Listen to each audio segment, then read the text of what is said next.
What's up, y'all? It's your boy Lil Y'all from UNLV. You avoid me? What a podcast, the Be Real 23 podcast. Hit that like, subscribe button. Ace. Tell a friend. Tell a friend.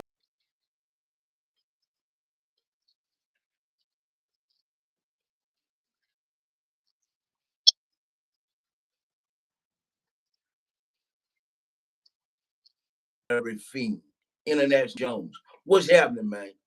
Everything's solid, bro. Everything's solid. Young King Fat. You feel me? In the building. Happy to be on your show. Happy to be on your podcast today for sure. That's what's up, dog. That's what's up. It's a pleasure to have you, man. Hey, It really is, bro. So happy we're to gonna be. jump into it. You know what I'm saying? Like I do it. You know what I'm saying? Last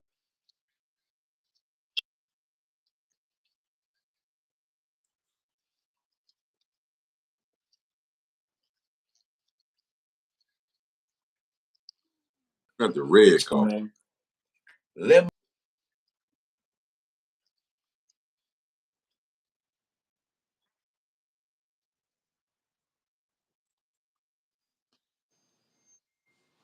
Can you hear you me? hear me?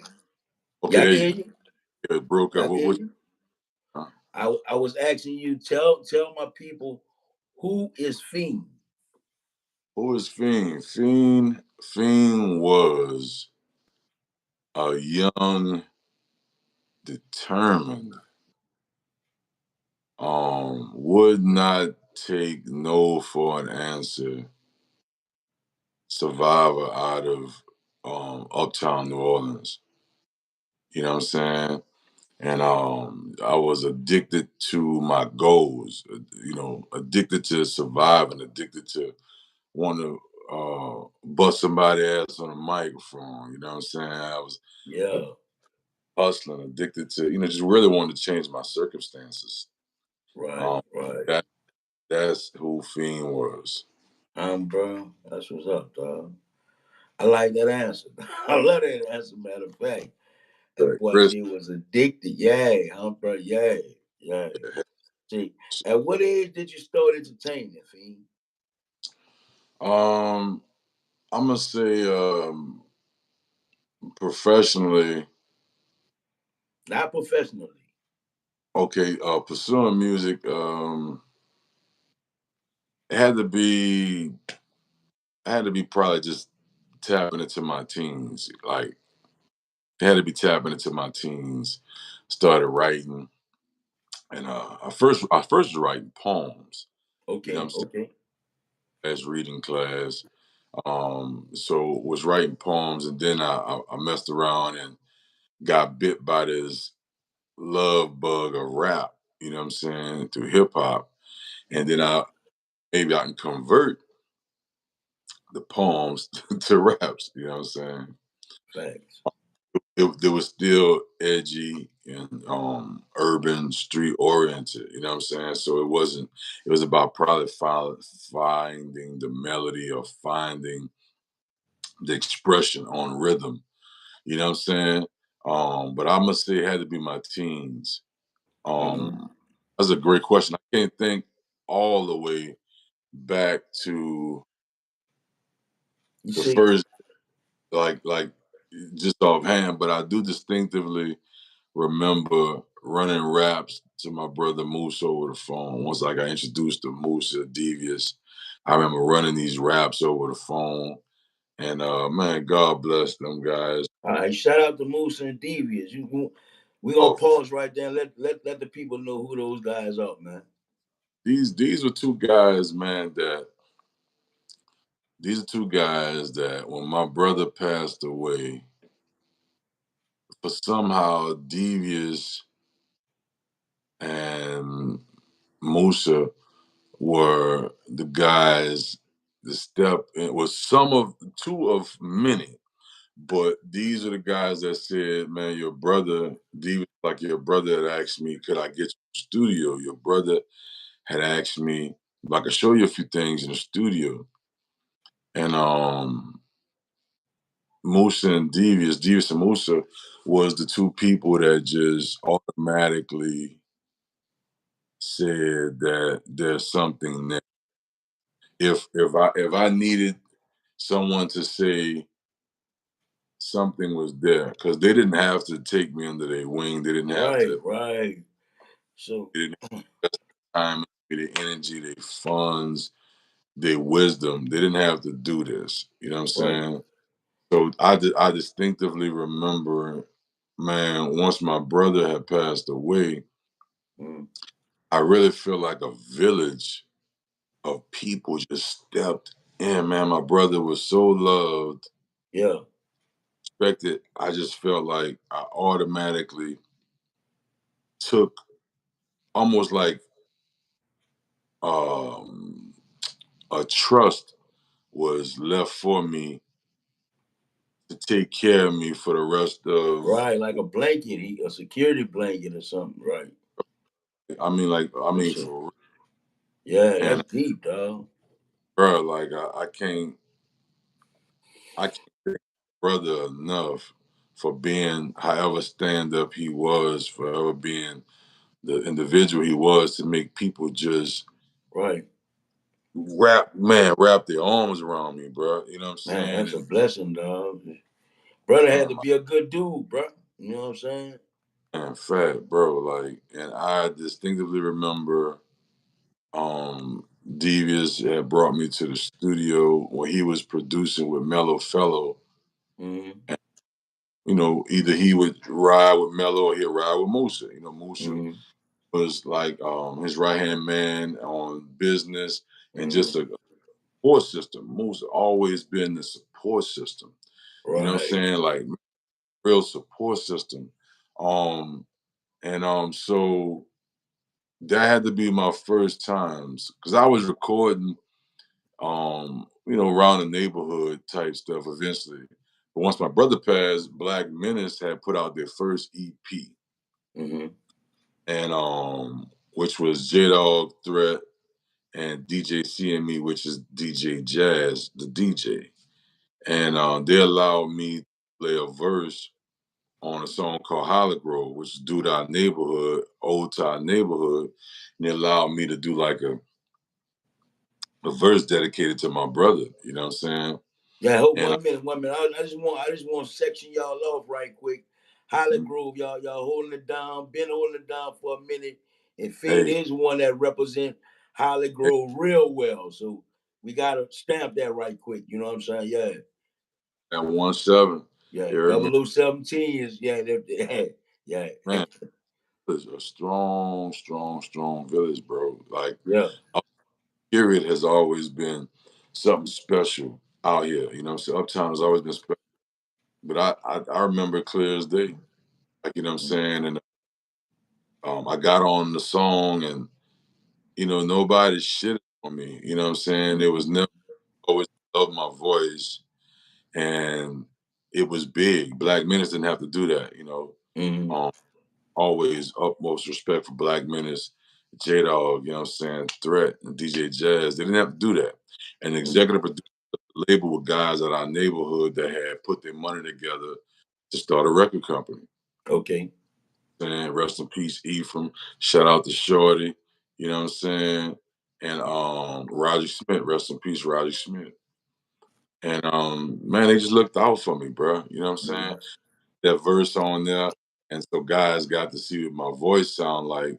And then, like, then I remember this my brother's girlfriend, Mhm. Tamala Woods, took me out of Holly Grove and brought me to Baton Rouge and brought me around LSU where she was going, attending LSU. She got me out the neighborhood just to clear my head to get me, you know what I'm saying? She was Mhm. such a sweet mom, Miss Joanne Boone and her brother. And Mhm. man, bro, God was just so in my favor of Yeah. just people that had me in the LSU environment. And shout out to Chris Right. Kidd, you know what I'm saying? People that just was allowing me just to focus on music if that's what I was doing, but at the same time, show me something bigger than my neighborhood. Gotcha. Gotcha. Gotcha. I, that did it. That gave me the courage to keep going. And plus, my brother, I felt like I owed it to him to just, man, like, I'm gonna make this happen. You Mm. hear me? And we did that. You feel me? Like, we did that. Right, bro. Would you say that means that's part of the Monarchy International on your name? You know, by you Um, saying you've been outside the circle, outside our little small circle, well, outside our little small box in New Orleans, you've been outside for a minute. well, You know what I'm the saying? You've been outside that box a minute, meaning you international.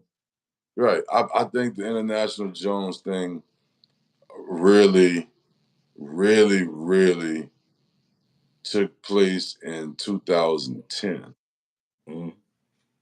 and I wanted to reinvent myself.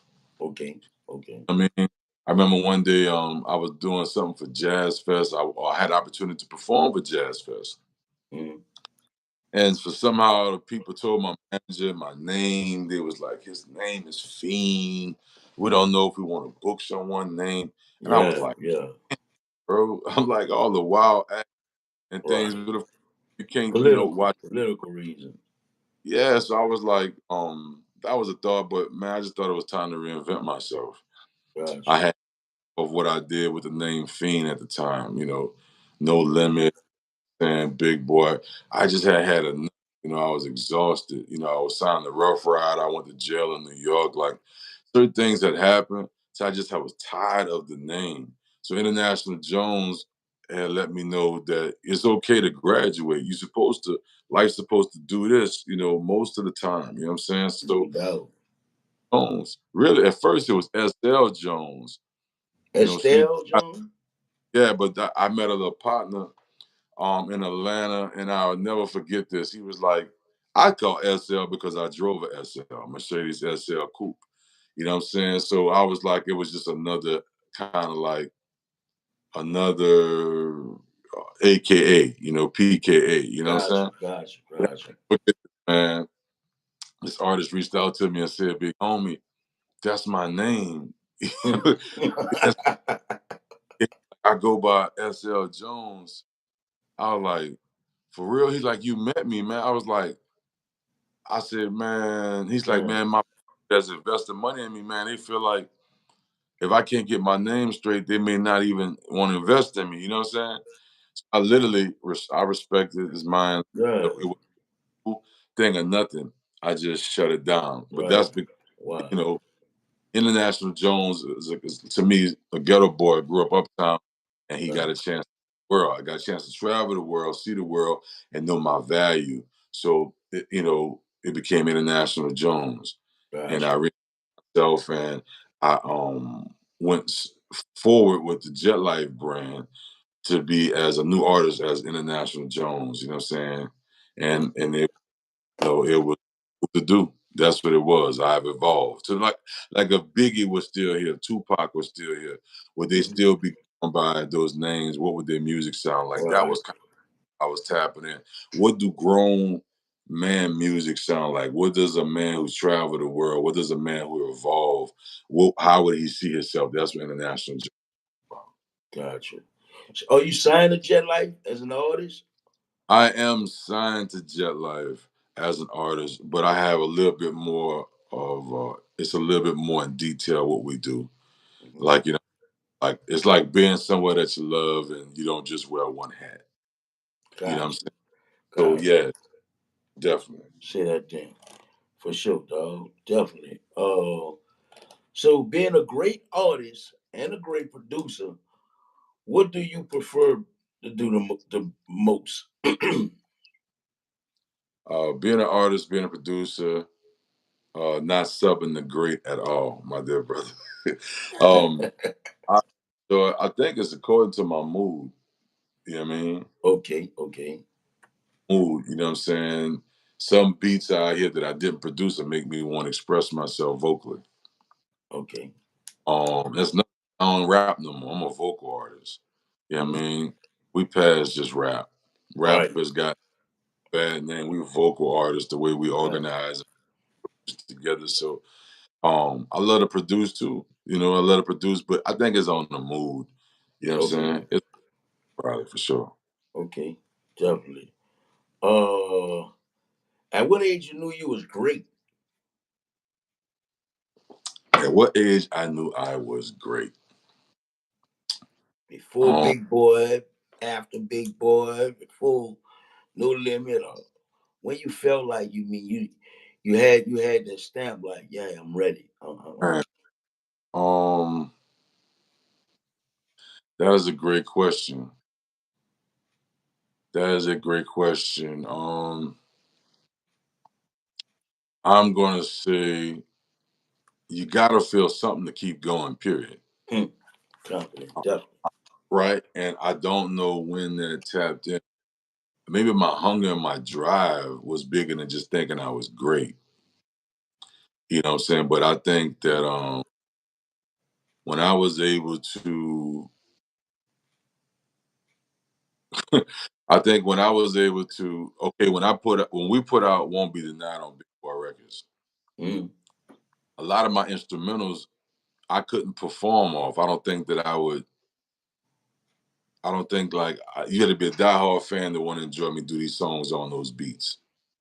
okay.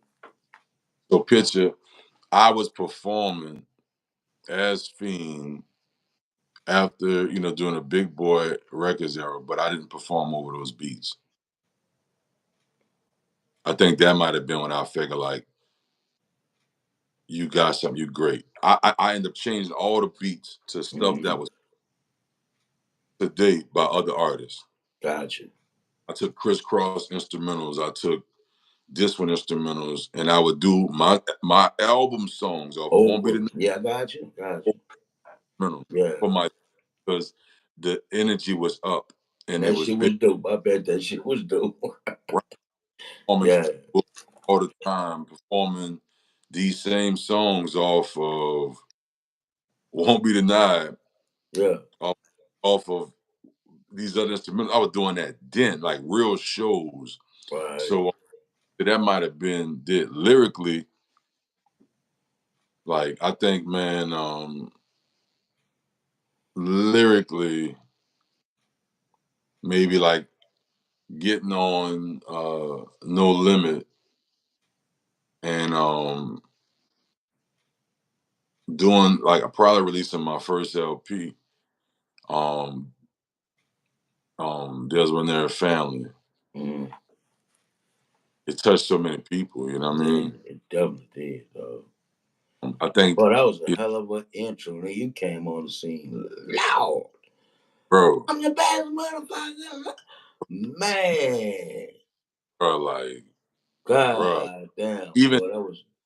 with the Big Boy Records, I didn't feel like that. Like I was happy and blessed to have that opportunity, but I didn't feel like that because they had a lot of stagnation in On the recording my. new. It was it was a bad time. Me and at the time Chuck, we wasn't seeing eye to eye.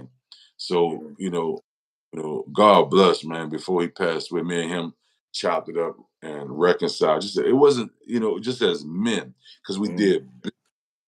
So I'm gonna think like that made me feel bigger about my big boy career of mm. doing great business with Chuck Yeah. more than album. You know what I'm Okay. saying? Okay. I Right. Yes, and he was telling me like, bro, he was like, he used to call me Ricky Fiend. Say Ricky Fiend, bro. He said, I'm gonna tell you one thing, bro. You don't notice. I respect you more than a motherfucker. He said, I'm gonna tell you why. He said, I ain't gonna get into name. He said, but when me got about your contract, you did something about it. You came, saw me face to face, and this is how you wanted to go about doing it.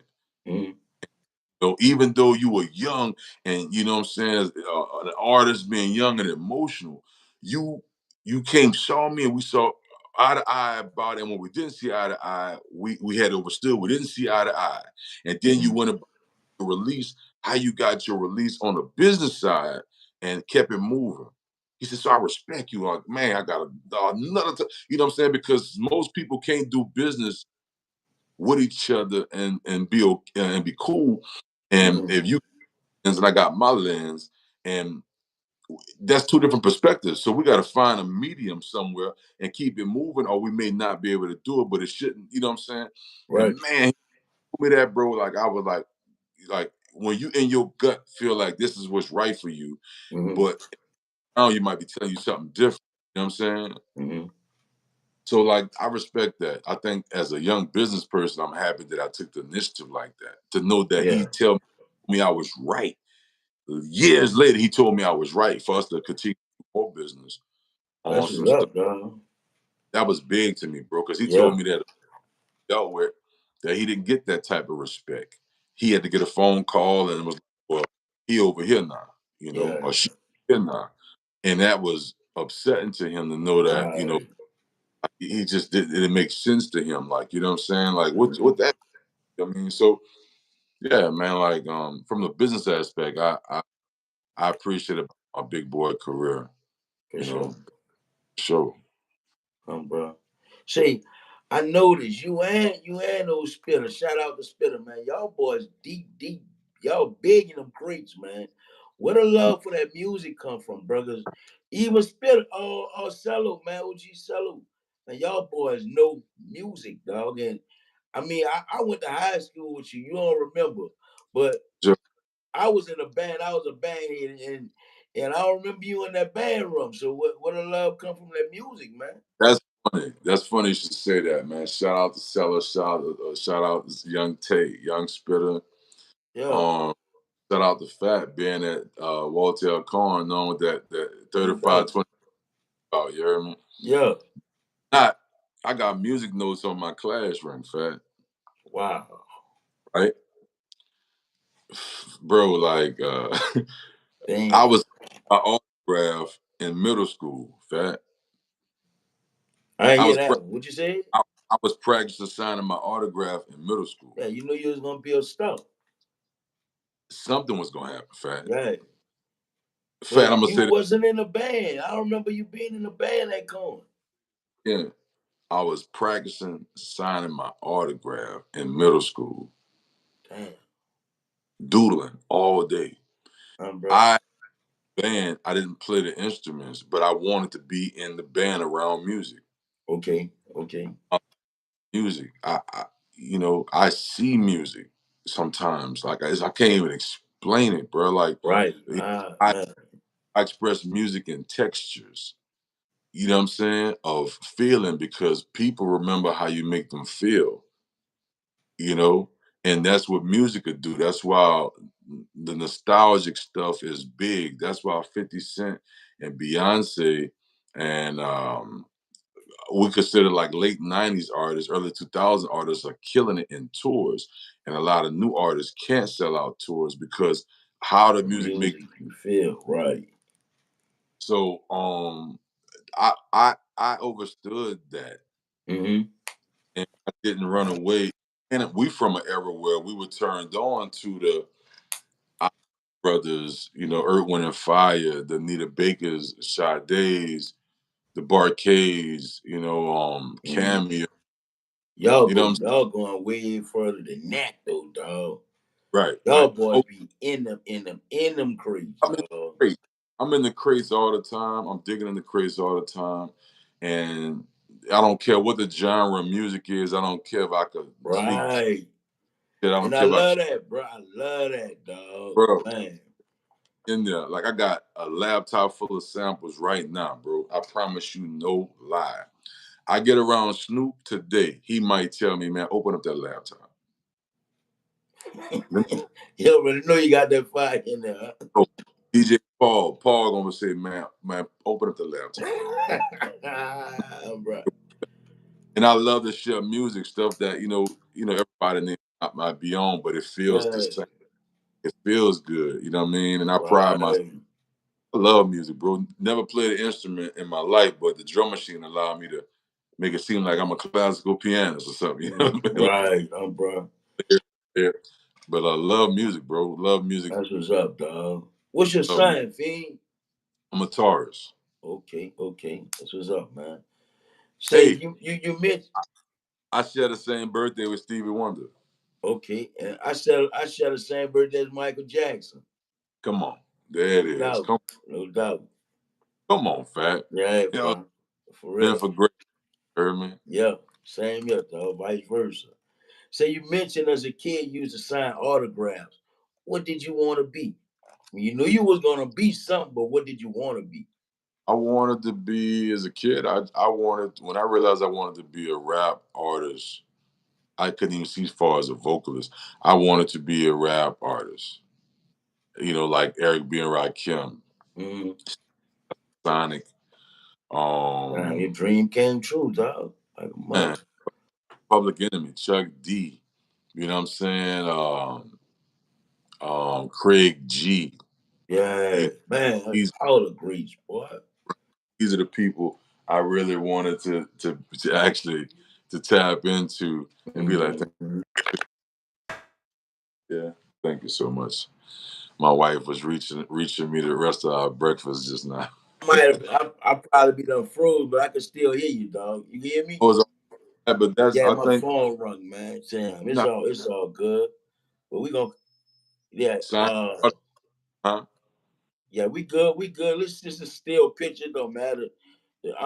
I'd rather keep on going because the interview is interesting, you know what I'm saying?